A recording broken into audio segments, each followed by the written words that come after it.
This week on the 167, we're talking about loving God and loving people, and we're going to do an interview with Ryan Ellis, who just got back from his mission trip to Honduras with Open Eyes Ministry. Welcome to the 167. 1, 2, 3, let's go!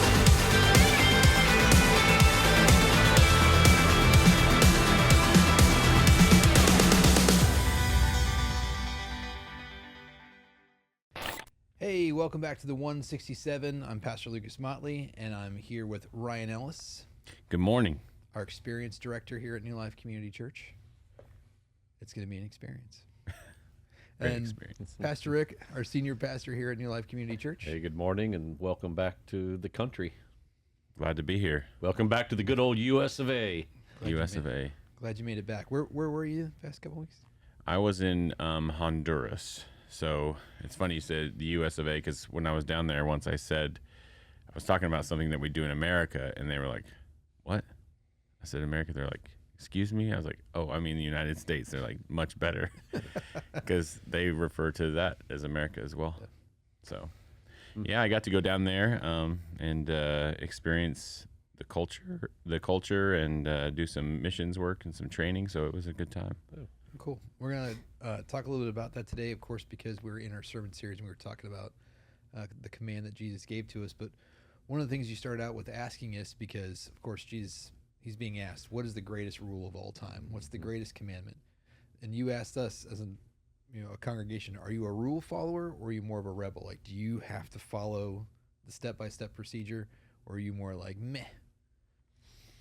So for me, I'm trying to slide away from that rebellion side, but I'm definitely not a rule follower. But I do follow the rules. I'm just always the person who is asking why. Why is the rule there? And so that kind of gets looked at as a defiant way, but that's just the way I've always been. I'm okay with following the rules. I was in law enforcement for a long time, and so I enforced rules, and I'm okay with it. But I've always just asked, what's the why behind the rule? That's just the way I've been. So My teenagers are the same way. Yeah, I would say I probably lean more to being a rule follower. I mean, I understand what you're saying, that like it is good to know why, but it's also annoying. It's like if you're in law enforcement, you pull somebody over and you say the speed limit's 65, you were going 80, and you're like, yeah, but why is it 65? Well, it's just the law. Well, I need to know why it's 65. And it's like, no, like it's the rule. It's a law. I'm not going to stand here and explain to you all the reasons, the safety behind it and all the processes that went in. And so as I get older, I think I'm starting to realize that, hey, the rule's there for a reason. There's a law. Like, just do it. Mm-hmm. Don't ask all the questions and don't have to. I'm not going to cater to you to help you understand. It's there. If it says don't touch it, don't touch it. There's The a hair on reason. the back of Ryan's neck is just standing on end right now. well, I mean, there are well-established rules and laws that like that. Yeah. So Hey, it's don't murder. obvious. Why is Yeah. that important? Yeah, why? That seems like kind of a big thing. It's like, why can't I? Can you explain to me why?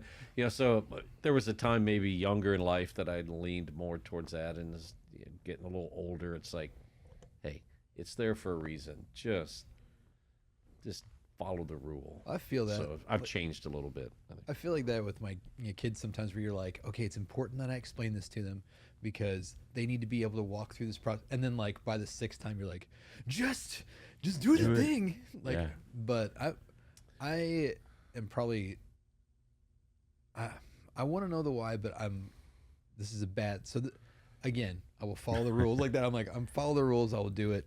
But it makes it harder for me to do that when I don't agree with it. Yeah. It's like if I go, this is a dumb, this is a dumb rule, and I'm like, will I do it? Yes. Will I probably have a bad attitude about it? You bet. Yeah, so that's what I've noticed maybe over the years. About is- me? Jeez, no, man. Well, yeah, no. What I've noticed over the years is that if it's my rule, I just want people to follow it. Like, just do it. Like, I don't. If it's somebody else's rule, well, then, maybe I need to know why. And Sure. it's like, Maybe we need to tweak it a little. yeah. So I think in general, we have dual standards. Yeah. If it's my rule, just do the thing. If it's your rule, maybe I will, maybe I won't. I need to know a little more information. And so that's the human struggle. Well, and it was interesting because, of course, the story you're talking about is this guy comes to Jesus and he says, "Which is the most important rule that I can possibly follow?" And Jesus kind of he hits him kind of with a sideways. He didn't come straight at him with the 613 laws or the 10 commandments. He's like, "Hey, out of Deuteronomy, love the Lord your God with all your heart, soul, mind, love your neighbor." And so he was coming at that, and I was really wanted to have you on the podcast today because, I mean, every time you go on a mission trip, it's an intense time, I feel like, of those two things. So I just wanted to give you a chance to kind of tell our listeners a little bit about like the organization you work with, what you did, and how do you feel like that fit into those commands that Jesus gave us. Yeah, like I said, I went down to Honduras. Specifically, we were in the cities of Comayagua and Tegucigalpa and La Paz, and we were with Open Eyes Ministry, which Pamela, she came and spoke at our church on stage a few months ago. Shout out Open Eyes Ministry. Yes, shout out to them. And so she is Open Eyes Ministry. So they also work hand in hand with the National Police of Honduras. And so it was sort of a twofold thing where we were working with the National Police of Honduras and training them and doing instruction, and then also doing outreach through that. So it was when you go on like you said, when you go on a missions trip, or I don't know, you go to church camp, that you have that mountaintop experience of, you really get a perspective shift in your own life, because it breaks you out of what you've been doing, and it puts you in a culture or a place that you're not normally at. So, when you go and you see how other people live and how other people's culture is vastly different from yours, it's just good. Anybody who's been on one knows that, and if you haven't been one, I would suggest that you find a way to do that. So they specifically, Open Eyes Ministries' true mission right now is working with indigenous tribes down in Honduras. They're still indigenous tribes that live up in the mountains. It's a very mountainous region, and they actually don't even speak Spanish up in those tribes. They speak Tol. They are Tol people. So they're working on buying and installing water filtration systems, which cost about $3,000 a piece. So here that's not very much money. It's a pretty big difference. They have their denomination is called a Lempira, and it's about 26 cents to our dollar. So you can just kind of apply that to everything in their life down there, as value wise. Right. You can tell how entrenched I've been, because the minute you're like, their denomination is called, I was like, oh, like Baptist, Lutheran. Like, Yeah. I mean, the money that they Their use. dollar. Yeah, sorry. So what they've been doing is working with these tribes, and there's a Honduran pastor who is now, him and his wife are now living up in the mountains as missionaries in Honduras. So that's it's about a 4.5 hour trip up into the mountains, just because the roads are like rivers run over them, and they're not really roads. So they bring up supplies. This last time, through the donations of Lenexa Baptist Church, they were able to bring a 4-wheeler up to those people and leave that, and so they can get to each other and deliver supplies. They have food stations that kids will walk about 4.5 miles each day just to get one meal. But the really awesome thing is that these 7 tribes were at one time, not too long ago, warring with each other, actually killing each other over borders and stuff like that. And so now, through their work with this Honduran pastor and through Open Eyes, they are now going out there, and those tribes are worshiping together, and they've been exposed to the gospel. They've even had tribes who have married over, and so they were able to go up and they were like playing soccer with them, and just it's just an awesome experience to see what happens whenever somebody who's never been exposed to the gospel gets that fresh Holy Spirit, and you just see it change lives. So they're doing awesome things with that. They are an exciting news. We are now, so Open Eyes is our foreign ministry for the year that New Life is sponsoring. So we are donating through that, but there are other ways to get involved in giving and being a part of that. So it was just a great time overall. It was really cool when we went on Sunday. It's a lot different there, because their government agencies, they actually have like the Bible on their patch. So like for the National Police Academy, they are very forward with their faith. They're an evangelical, it's not a Catholic faith, And so they had this massive service when we got there. All the cadets, it was like 300 cadets and their officers, and they had like their commissioner of national police and the general. Like he preached, he was going for it. Well, because that's how you're kind of the end to the country is through the police system. Yeah. So through that service, it was probably 16 or 17 cadets came up and gave their life to Christ. And like you're watching the commissioner, like, and our team got to go up and lay hands and pray for them. I mean, it was just a really cool experience of how they're not ashamed of their faith, and they don't have to hide it. And you could just see how big of a difference is whenever the government's, not in that, and you're not worried about offending somebody. You're just out there loving on people and watching God make a difference. Yeah. So the interesting dynamic is you have a national police force, that's very open in their faith, very dynamic faith, powerful, and at the same time a nation that in a lot of ways is very lawless. Yes. And so they're not rule followers. They are very anti-establishment, do what I want, and the clash of those kinds of two different perspectives. We want to love these people who are lawless, but we have to administer the law. Yes. It's an interesting dynamic. Yeah, and they are very good at loving their neighbors. Like they are a joyful people, and they don't have much, but they are kind to anybody. Like we obviously did not fit in. We got all these big guys walking around that don't look like everybody else, and they were still kind to us. And like everybody thinks, it's a third world country, it's Central America. Was it dangerous? Like, no, not really. I mean, it was like the what do I want to say? Like just the environment is not as clean as ours, and so like our bodies aren't used to it. So in that fact, it can be a little bit like you can get yourself into a pinch there, but the people were great.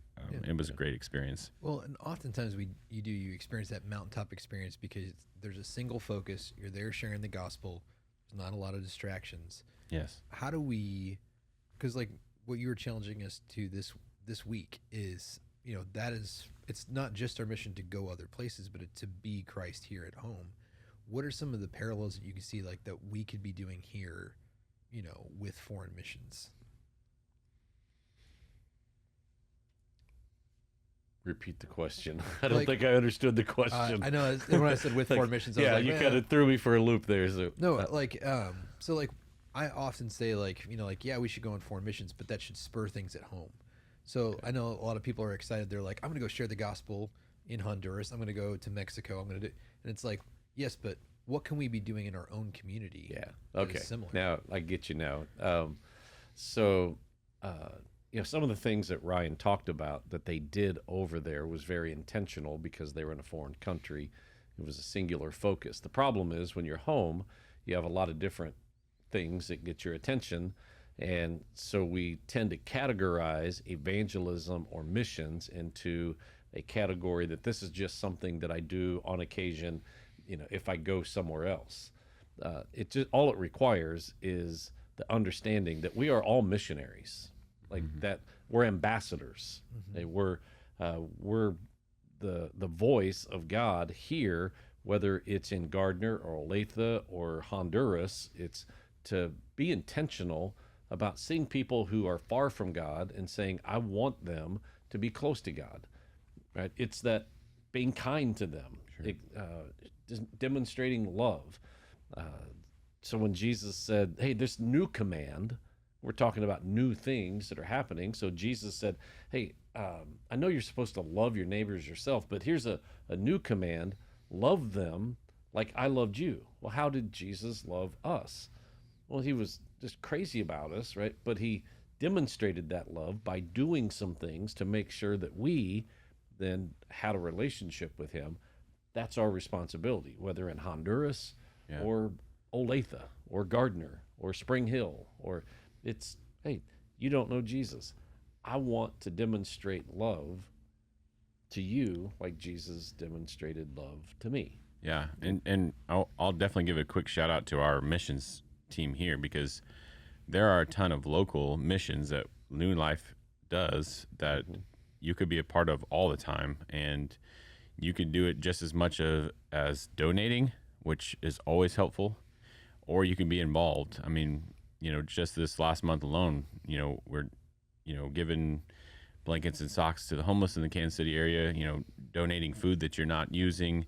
I know we have Embrace Grace coming up. These are all missions that, like you said, they don't look like indigenous tribes, but these are our neighbors, truly our neighbors, that need to be, witnessed to, and not so much that we're telling them about Jesus, but we're showing them the love of Jesus. We're showing them the hands and feet of Jesus, of like, we don't care what's going on in your life. You are our neighbors, or your brother and our sister, and we're just going to love you through this.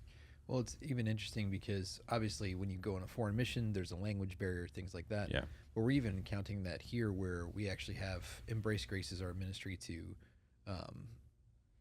pregnant women that are single, right? And so we're trying to minister to them, create a community around them. And one of the blooms that they found for one of the young mothers that they found for this term doesn't speak English. Mm-hmm. Like, it's not her first language, and so we're trying to find interpreters and trying to find resources. And I'm like, so we're even encountering that here, where there can be a language barrier to sharing the Sure. gospel. I think a lot of times too, we take for granted some of the poverty that happens Absolutely. around here, because you look around and there's Target, but also there's people that can't afford their groceries. Yeah. Yeah, so the practical things for our listeners or viewers for here at New Life, the practical things are get involved in the missions that are happening here, the missions projects, the things that we do locally it's low-hanging fruit, right? It's really easy to do something. We have so many opportunities to physically get involved, and then let that experience then stir deeper desires to potentially go on a missions trip, right? So not only did you go, but there were 2 other people from our church that went. Yes, they are law enforcement, which is what this missions trip really was kind of geared towards, but there are other missions opportunities. Right. And so who knows, God simply going and doing something local here could stir something a little deeper to expand the horizon of what it looks like to go on a missions trip somewhere. Might be, into another state. It could be another country. Yeah. And I know it sounds simple, and maybe it doesn't sound as glamorous, but it really does come down to giving. Yeah. Whether it's your time or it's your, some extra money, like, we can do more for missions when there is more to give and to do with. And so it really does come down to being generous. Again, that doesn't have to be with money. It can be with time. So, the hardest thing about local missions is, like you were saying, you're distracted by life and kids and sports and all the things. So it's not like Honduras when you can say, hey, I was here for a week. Love you guys. See you Maybe later. never see you again in my life. Right. This is somebody you might see at Price Chopper tomorrow, and that's a little bit more scary. So, be bold with your faith. Don't be ashamed, and do what Jesus said, which is go and find. There are people in our community that says go and find those people. Well, I think you're right, and I think you brought up a really good point on Sunday as well.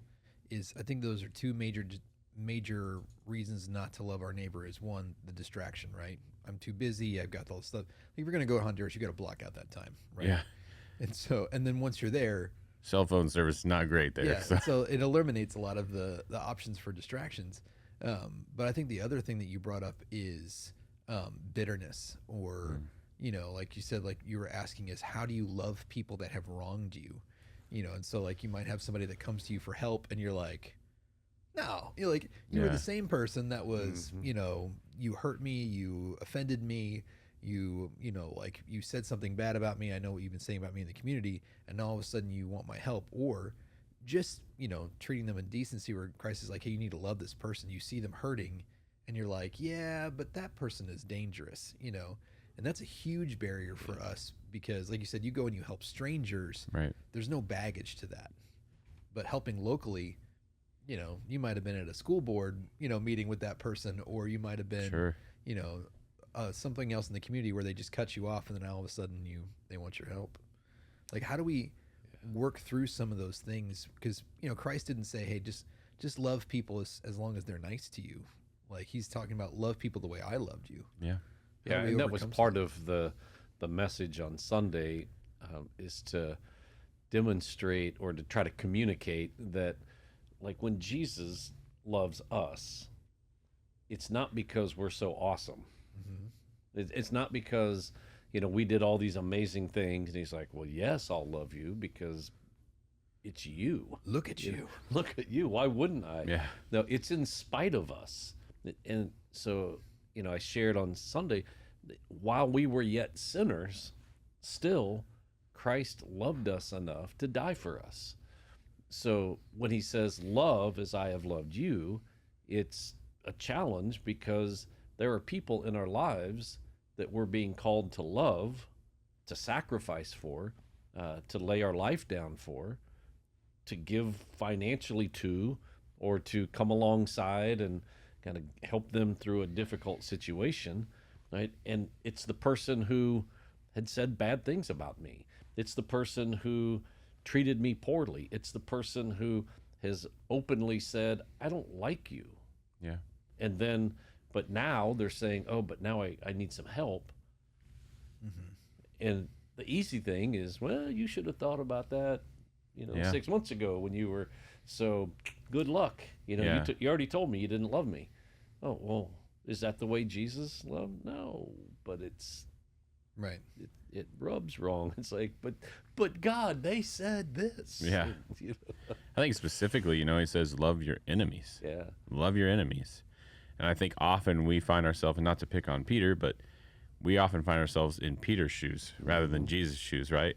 We're always like, I got you, bro. Like, I'll cut his ear off for you. I slice you. And how much, how much detriment did that witness do than when Jesus picked up his ear? And I mean, obviously that's a miracle, but and put it and healed it.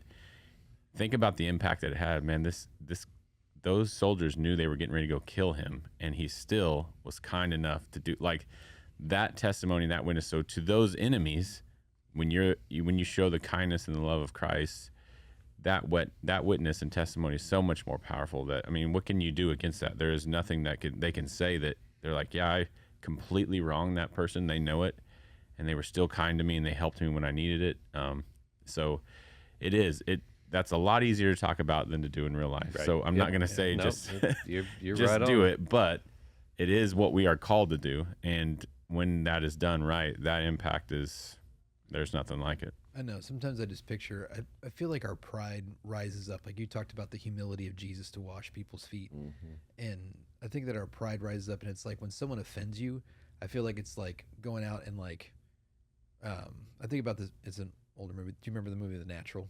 Oh yeah. Where the baseball player, he carves his own bat. Mm-hmm. And it's like, I just remember that scene where he's like whittling it down and he's like fashioning it. And I just picture that sometimes when we're offended with people, where we're fashioning this bat out of the offense, and like he puts the little lightning bolt on it. And we're like, this person said this to me. And we just write it and we just wait. And then all of a sudden they come back and they're like, hey, can I have some help? And you're just like, wham, and you just wield it as a club Yeah. to be like, remember when you said Yeah. this, and you just hit them with it. And it's like, it's crazy that our pride holds on to these things. And you literally, like I said, a lot of times in freedom ministry and when we pray with people, you literally have to be like, give me the bat, Right. like you have to let go of this, which means you can't use it anymore against the other person. And you have to like coax it away from them because they're like, no, I've forgiven them. I'm like, really? Because you're holding this weapon that you're ready to hit them with. And it's like, you have to literally give that to me and just let it go. It's hard. That is humility in the true sense of the word, and that is difficult. But that's what we're asked to do. Yeah. It's like If it was easy, everybody'd be doing it. Right. Oh my gosh. Baseball movie quotes. That's right. But yeah. I think that when we're looking at this and in relationship to what we can do here, what would be the last your last 10%, the last thing that you would say to people when we're looking at loving God and loving people, and somebody is like, okay, where do I start with that? What would be kind of your last 10% of, is it book a trip to Honduras or? I mean, honestly, you don't have to go to Honduras, but sometimes getting out of your normal routine and just breaking what's going on in your life and having a shift in perspective I would never wish a traumatic situation on people, but sometimes a traumatic situation, like a missions trip, is kind of what jolts us back into, or out of a routine of just being bitter and angry all the time. Kind of wakes you up. Yeah, and we are a society, at least here, like we are bent on revenge. A lot of our favorite movies are like revenge movies of people who were wronged and then they got them back. Politically, revenge. There's a lot of that going on right now. So, I would say, seek God first in this. Unplug from a lot of things. Look for a way to reset and Touch grass. look for a way to have. And I know it's hard right now because it's a cold winter here and all the things going on. But like, just have a way of a fresh perspective of that person or your situation, and just return to a place of gratefulness and obedience to God. That is a great way to love people. Is that remember you are loving God by loving them. And maybe that perspective will help you, and maybe just avoid them for a while. I don't know. Right. It's hard. I know that's not always possible depending on the situation, but Yeah.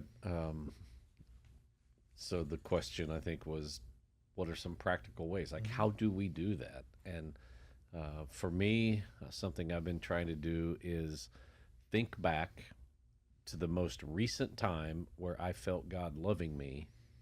Right? What did that feel like? Did I deserve it? And then just take some time to reflect on that, and then to say, is that the way I'm loving that person, or that, like, the most recent person that is coming to my life that I'm supposed to love? And just try to take a minute and do a quick reflection of, oh yeah, okay, well, this happened in my life. Here's what I felt. Here's how God loved me. This is what they did. How do I then apply that in a very practical way? So that's on one hand. I was reminded recently, it wasn't a new thing that happened. It was old news, but I was just reminded of it. There was I think he was 18 years old, 19 years old, college student, had been drinking, was driving, had a car accident while he was driving, and killed another young man.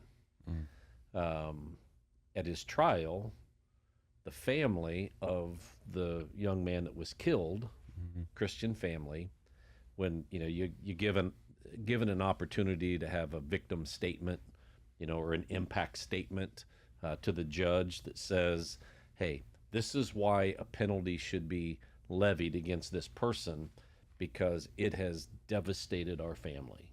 yeah, Right. And so it's just an opportunity for the family that's been victimized to say, throw the book at them. sure, Right. And this family said how impacted they were with this loss and how tragic it was. And they did express that grief and anger. And then at the end of that, they said, but we care about that young man, and he's 19 years old, and we don't want his whole life to be ruined by one mistake. And so, yes, there needs to be some kind of consequence, but we're begging you to do not sentence him to prison time. That is not Wow. our desire. We would rather have something that would help him become better, that would help him deal with this. And then they looked at them and they said, we love you, young man. We care about you. And it's like, wow, that's Yeah, hard, that's- yes. But and that's so, grace. but that is that demonstrating When you he didn't deserve it, Yeah, yeah. that kid did not deserve it. They had every right to say, throw the book at him, and yet recognizing their own hurt and pain, then they said, however, Yeah, we want you, Judge, we want you to extend some grace to him some way, because we love him and care about him. that's big. Yeah. Well, I Put think- that in your pipe and smoke it, right? It's like, how do you deal with that? Like, could I do that? Right. I think that's going to be a huge, piece of humility. And I think the thing that I always tell people to focus on, like I would say one of the practical things, kind of jumping off what you said, is to remember the things that God has done. And so I'll get into a thought spiral where I'm like, this person, you know, like, and then you really have to have that, therefore, but the grace of God, therefore go I. You know, it's like, it's the, oh, no, wait, I am also, you know, like Paul, I'm chief among sinners. Oh, no, I am, you know, I'm not worthy of anything, everything, all my righteousness is filthy rags. You know, it's just like, you have to have that moment for a second. And then, like you said, I think that if you pray for people and serve, I think that it really radically changes your attitude towards them and your posture towards them. But I would really encourage people, just our listeners, if you want a practical step, obviously you can always check our calendar on the app for what missions projects that we're collecting for, what's coming up. Like you said, just do one of our projects. They're usually very accessible. You can check out one of our partners. You can check out Open Eyes Ministry. You can check out the Hope Market here in town. You can check out Joy Closet. You can check out any number, the 199. Like, you can check out a number of our missions partners that we work with and just get involved locally. I know the Dream Center is now downtown in Kansas City, and they'll take volunteers. I just think that there's a ton of opportunities here in the Kansas City area, but also literally just in Gardner, to really just to help people and to get involved. And I would encourage our listeners to go with one of our partners, because a lot of times those partners, they'll take care of some of your worries. Like, you know, people are like, whoa, they're just gonna go spend it on drugs. Like, if you work with a missions partner, they're gonna vet people. Yeah. They're gonna be doing something that's actually productive, not just handing out cash. You know, it's like they're gonna have a system for that. They're gonna know the community. And so if you're uncertain about going out on your own, obviously find a partner. Find a missions organization. Go check out, do a sorting on Saturday with Joy Closet, or go to the Hope Market and run it. So we thank you guys for joining us this week. Come back next week. We're actually going to be starting our new series in Galatians, so we'll be talking and walking through the book of Galatians. So if you want a head start on that, you could read Galatians chapter 1 this week. Perfect. Awesome. We'll see you guys here next time on the 167. If you enjoyed this episode of the 167, make sure you like, subscribe, follow, get notified, leave a 5-star rating and a positive review. Tell all your friends to listen as well. Make sure you go over to newlifegardner.com and check out all that we have to offer as a church, and check out our messages online as well. Thanks for listening.